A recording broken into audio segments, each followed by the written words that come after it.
नमस्कार। चलिए आज प्रकृति के सबसे खूबसूरत नज़ारों में से एक के पीछे छिपे विज्ञान को समझते हैं। हम सब ने बारिश के बाद आसमान में वो खूबसूरत सतरंगी कमान तो देखी है, पर क्या कभी सोचा है कि ये बनता कैसे है? क्या ये बस एक खूबसूरत नज़ारा है या इसके पीछे कोई गहरा वैज्ञानिक राज छुपा है? चलिए आज इसी रहस्य से पर्दा उठाते हैं।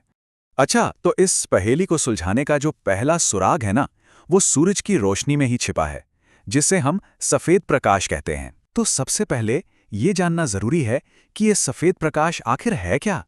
हमें जो सूरज की रोशनी सफ़ेद या कभी-कभी हल्की पीली दिखाई देती है, वो असल में एक रंग है ही नहीं। सच तो यह है कि ये रंगों का एक पूरा गुलदस्ता है। सारे रंग जब एक साथ मिल जाते हैं तो हमारी आंखों को वो सफ़ेद दिखाई देते हैं। इंद्रधनुष को समझने के लिए ये पहली और सबसे ज़रूरी बात है। तो ठीक है, अगर सफेद प्रकाश में सारे रंग मौजूद हैं, तो अगला सवाल ये उठता है कि वो अलग-अलग कैसे हो जाते हैं। इसका जवाब प्रकाश की एक बहुत ही दिलचस्प आदत में छिपा है, और वो है उसका मुड़ना। देखिए, प्रकाश हमेशा एक सीधी लाइन में नहीं चलता।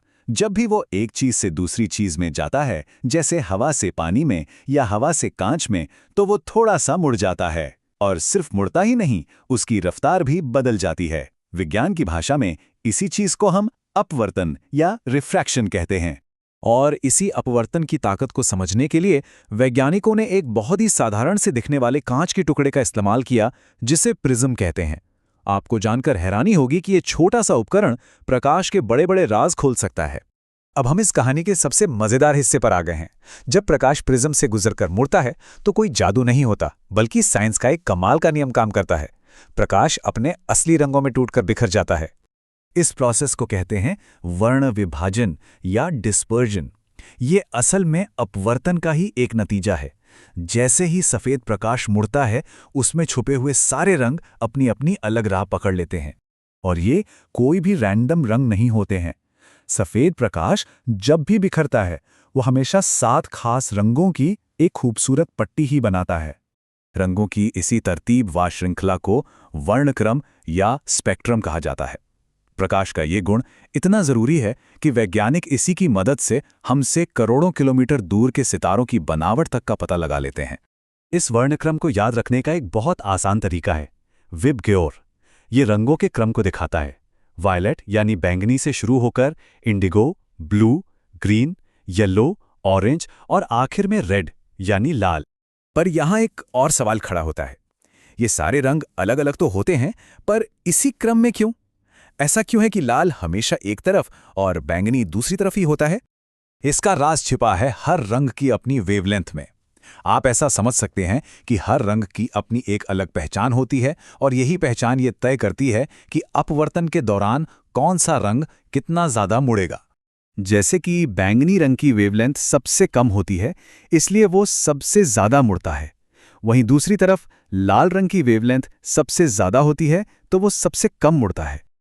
और बस यही वजह है कि इंद्रधनुष में हमें लाल रंग की पट्टी हमेशा बाहरी किनारे पर यानी सबसे ऊपर दिखती है। क्यों? क्योंकि वो अपने रास्ते से सबसे कम भटकता है।